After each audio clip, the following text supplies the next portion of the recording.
السلام عليكم ورحمة الله وبركاته. هتكلم النهاردة عن تاريخ مواجهات الأهلي والزمالك في كرة القدم.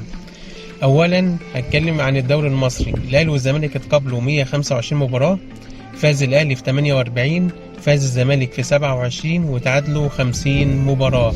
آخر فوز للأهلي على الزمالك كان من يومين 3-0. أهداف الأهلي 162 هدف، وأهداف الزمالك 110 هدف. بطولة كاس مصر، الأهلي والزمالك التقوا مع بعض 32 مباراة، فاز الأهلي في 16 وفاز الزمالك في 11، وتعادلوا 5 مباريات. 5 مباريات اللي تعادلوا فيهم تقاسموا فيهم البطولة. أهداف الأهلي 58 هدف، وأهداف الزمالك 48 هدف. هنتكلم النهاردة عن السوبر المصري. الأهلي والزمالك التقوا مع بعض 8 مرات، الأهلي فاز في 6 والزمالك فاز في 2. فوز الاهلي في 6 منهم 2 بضربات الجزاء، والزمالك الاتنين اللي فاز فيهم الاتنين بضربات الجزاء، ما فازش ولا مرة مباشر كده على الاهلي. اهداف الاهلي في كاس السوبر 10، واهداف الزمالك 4. كاس السلطان حسين دي بطولة قديمة، الاهلي والزمالك التقوا مع بعض 6 مرات، فاز الاهلي في 1 وفوز الزمالك في 3، واتعادلوا مباراتين. الاهلي جاب 6 اهداف والزمالك جاب 9 اهداف. دوري منطقة القاهرة، الأهلي والزمالك لعبوا 42 مباراة، فاز الأهلي في 21 والزمالك فاز في 9، وتعادلوا في 12. الأهلي جاب 80 جون والزمالك جاب 51 جون.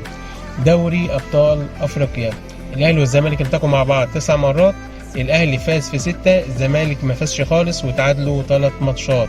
والمفروض بيبقى ذهاب وإياب، يعني مثلا 2 4 6 8، بس الأهلي والزمالك زي ما انتم عارفين التقوا مرة واحدة، اللي هي مواجهة نهائي أفريقيا في البطولة اللي هي مشهورة طبعا، اللي هي القادية ممكن، اللي فاز فيها الأهلي، ودي كانت البطولة اللي هي التاسعة. دوري سوبر افريقي، الاهلي والزمالك التقوا مع بعض مره واحده في جنوب افريقيا، وفاز فيها الزمالك والزمالك جاب جون 1.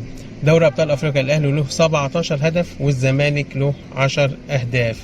اذا عدد المباريات الرسميه الاهلي والزمالك 223 مباراه، فاز الاهلي في 96 مباراه، وفاز الزمالك في 51 مباراه، وتعادلوا 76 مباراه.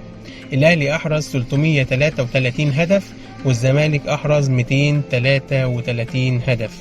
المباريات الودية، الاهلي والزمالك التقوا مع بعض 23 مباراة، فاز الاهلي في 11 والزمالك فاز في 8، وتعادلوا 4 مباريات. اهداف الاهلي 32 واهداف الزمالك 30. تعالى بقى دلوقتي نتكلم عن اجمالي المباريات. الاهلي والزمالك لعبوا مع بعض 246 مباراة، الاهلي فاز في 107 والزمالك فاز في 59 مباراة، وتعادلوا 80 مباراة. وجميع أهداف الأهلي في المباريات الرسمية والودية 365 هدف، والزمالك 263 هدف. والسلام عليكم ورحمة الله وبركاته.